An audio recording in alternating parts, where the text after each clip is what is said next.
Good afternoon, honorable members. We'll continue the Governor Address motion. Now, next speaker is Topin Ite.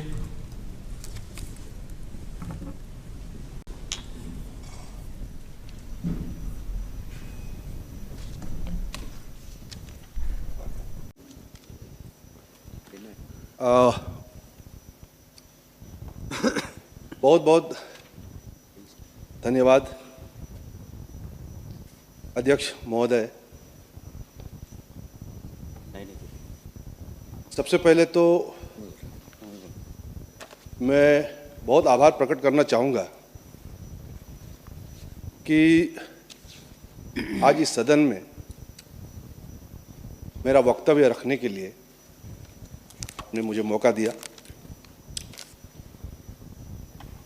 महामहिम राज्यपाल के अभिभाषण में पहुंचने से पहले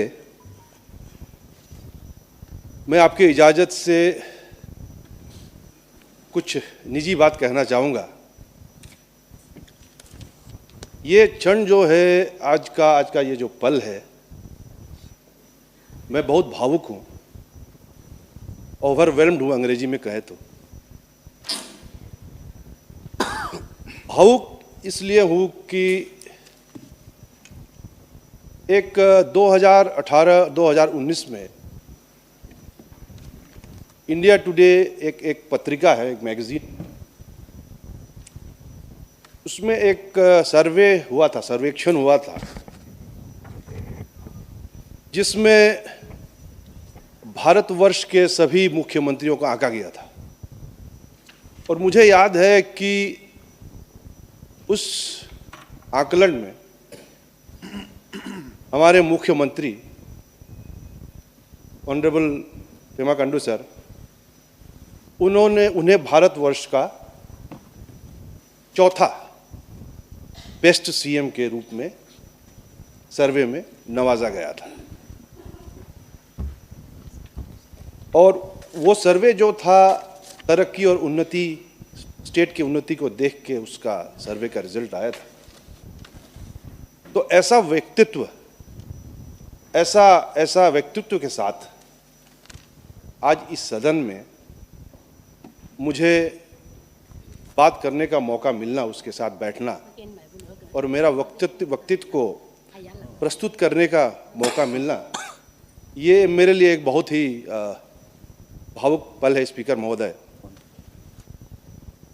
और दूसरा, मैं इसलिए भी भावुक हूँ कि मेरे पिताजी 1995 से लेकर 2004 में इस सदन में बैठा करते थे और उसमें हमारे बहुत ही वरिष्ठ, हमारे डिप्टी सीएम सर भी उस वक्त, उस ज़माने में थे। और आज उसी के साथ ये डायस को शेयर करना, ये भी एक मेरे लिए बहुत ही भावुक पल है।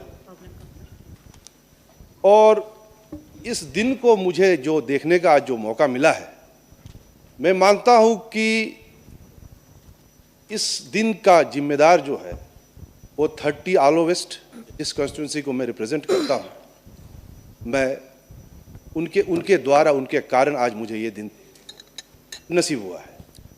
और मैं उनको बहुत आभार प्रकट करना चाहूँगा, 30 आलो वेस्ट के जितने जनता है, कि आज मुझे ऐसे माहौल में, जहाँ पे इतने गणमान्य व्यक्ति, हमारे विधायक, मंत्रीगण के बीच में मुझे आज ये अपना वक्तव्य को प्रस्तुत करने का मौका मिल रहा है। और मैं उम्मीद करता हूं कि मैं उनके आशाओं आकांक्षाओं के ऊपर मैं खड़ा होने का करूंगा। 30 आलो वेस्ट के जनता के आशाओं पे खड़े होने का भरपूर प्रयत्न करेंगे। जहाँ तक महामहिम राज्यपाल के अभिभाषण का सवाल है, मैं फुल सपोर्ट में, फुल सहमति से मैं बहुत बहुत उनको धन्यवाद देना चाहूँगा उनके इस अभिभाषण के लिए।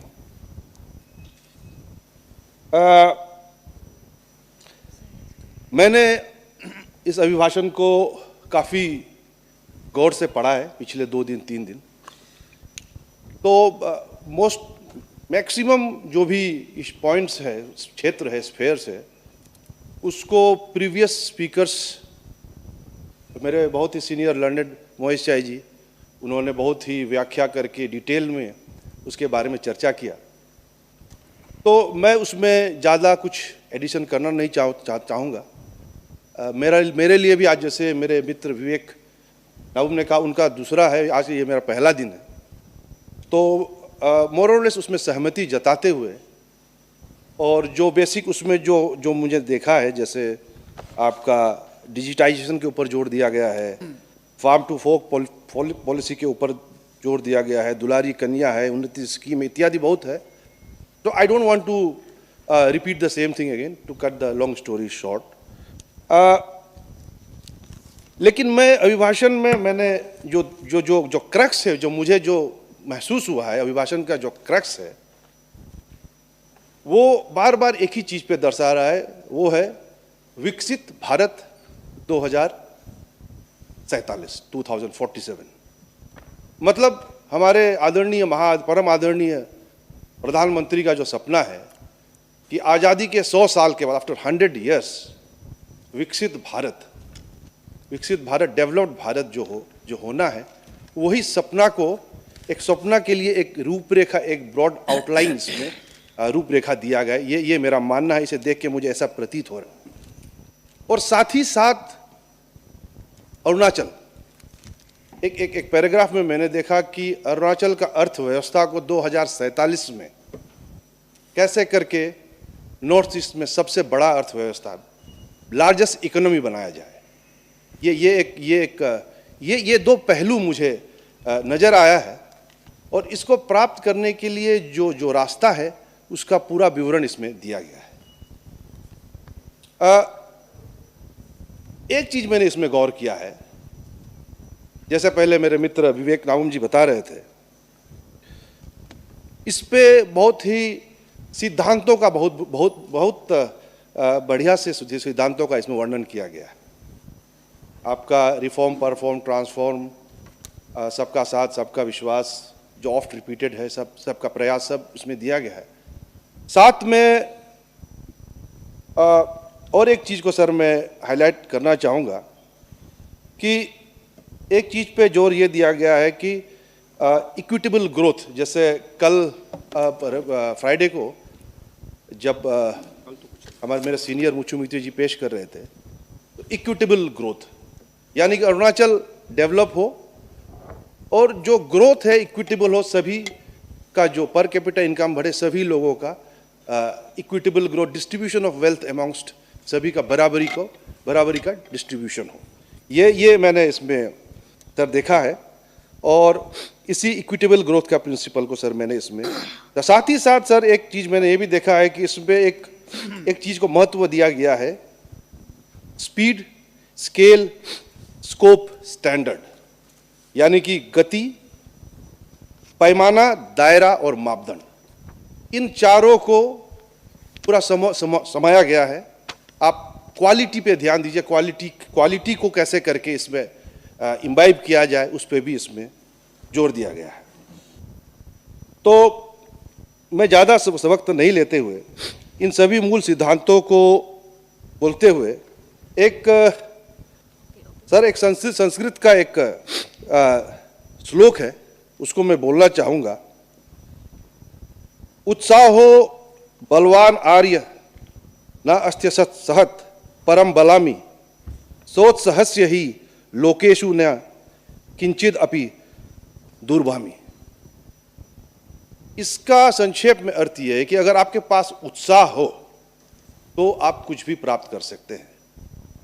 और जैसे कि यहाँ में टीम अरुणाचल जो जिक्र किया है बार बार, हमारे मुख्यमंत्री, ऊर्जावान मुख्यमंत्री और हमारे वरिष्ठ और बहुत ही अनुभवी डिप्टी सीएम के नेतृत्व में अरुणाचल जो है विकसित 2047 जो हमारा टारगेट है, इस लक्ष्य को इस उत्साह से जरूर प्राप्त होगा, ये मुझे उम्मीद है।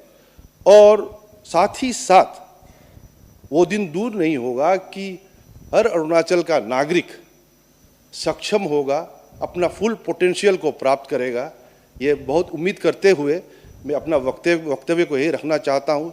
कोई भूल चूक हुआ तो माफ़ कर दीजिएगा। आज ये मेरा पहला अटेम्प्ट है। बहुत बहुत धन्यवाद स्पीकर महोदय। धन्यवाद जी। नेक्स्ट